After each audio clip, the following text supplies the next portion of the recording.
Can you believe that the Cleveland Browns not only played in a playoff game, but won it? At Pittsburgh, they beat the Steelers, which if you're familiar with Cleveland Browns history, recent history, they never beat the Steelers. But it doesn't get any easier for the Browns.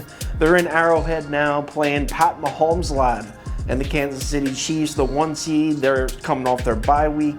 Browns at Chiefs. Let's make a pick.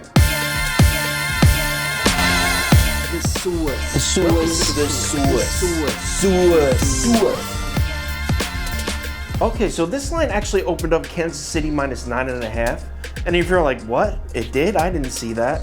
Don't worry, neither did I. It must have went to 10 quickly, because by Monday it was already at 10. I never even saw it on 9.5, to be honest with you. So the line remained at 10 through the rest of the week, all the way up to now. It's Saturday night right now.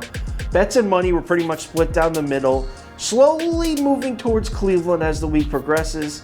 Here we are Saturday night, and I think it's 60% of the money on Cleveland right now. I believe it's 60. So how do these two teams match up on the field? Well, as far as Kansas City's offense, I will assume that most of you have access to a television and are aware of what the Kansas City offense does. They're number 1 in the NFL, number 1 passing offense in the NFL, number 1 total offense in the NFL, as the whole world is aware of. So how does the Browns defense match up to that?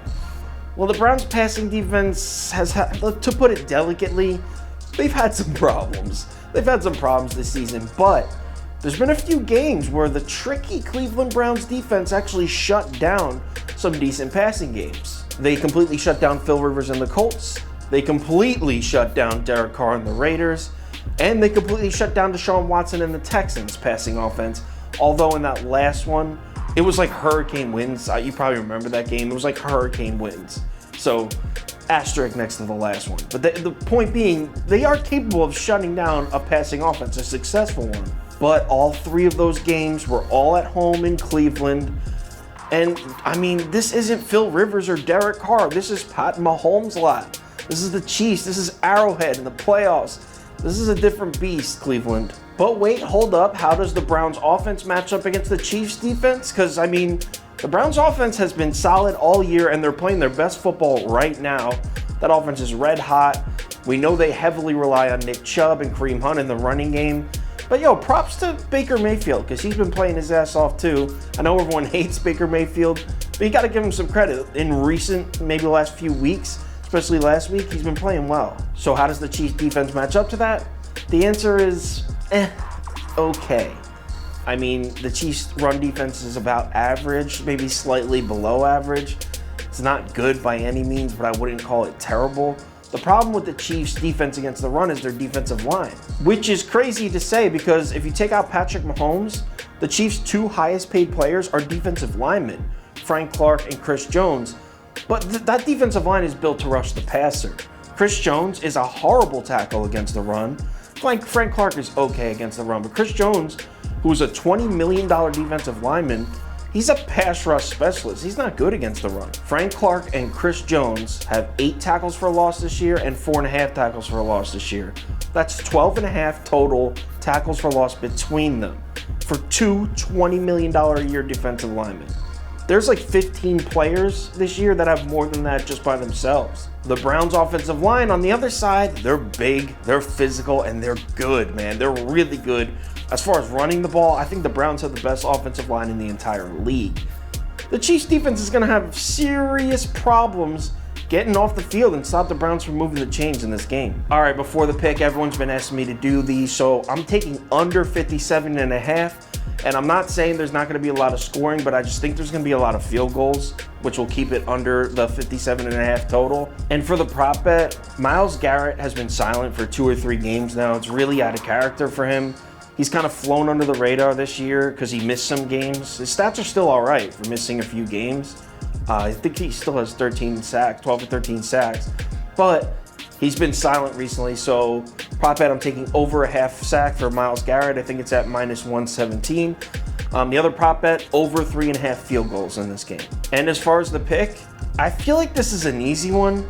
You have 10 points. I have to take the Browns getting 10 points. 10 points in a playoff game? When's the last time the Chiefs even beat a team by more than 6 points? Do you know what it was? It was week 8 against the Jets. That was the last time the Chiefs beat someone by more than 6 points.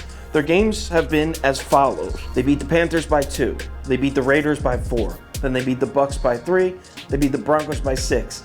Dolphins by 6. Saints by 3. Falcons by 3. Then they lost to the Chargers by 17, but they didn't. They sat everybody. You mean to tell me all those teams, 8 consecutive weeks, winning by less than 6 or 6 or less? 8 weeks in a row, and now the Cleveland Browns, maybe the hottest team in the league right now, you're gonna beat by more than 10? I don't understand how it's that high, and people are still betting the Chiefs because everyone loves Mahomes and Tyreek Hill and all that. I have to take Browns in the points. If I bet the Chiefs minus 10 and the Chiefs won by like 5, I would be kicking myself. Like, this was so easy, why didn't you take that? So I have to play the Browns plus 10 here. I'm also gonna bet the Browns money line to make it interesting because I do think they have a chance, but I don't invite you to follow me on that pick. Yo, but that actually reminds me, I don't invite you to follow me on any of my picks. This isn't supposed to be a pick show. This was supposed to be like a betting preview show.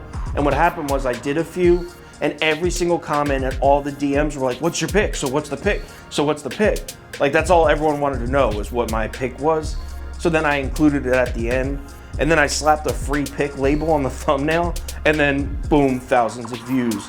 But it wasn't originally supposed to be a pick show. It was supposed to be a betting preview show that you can use the information to bet either way.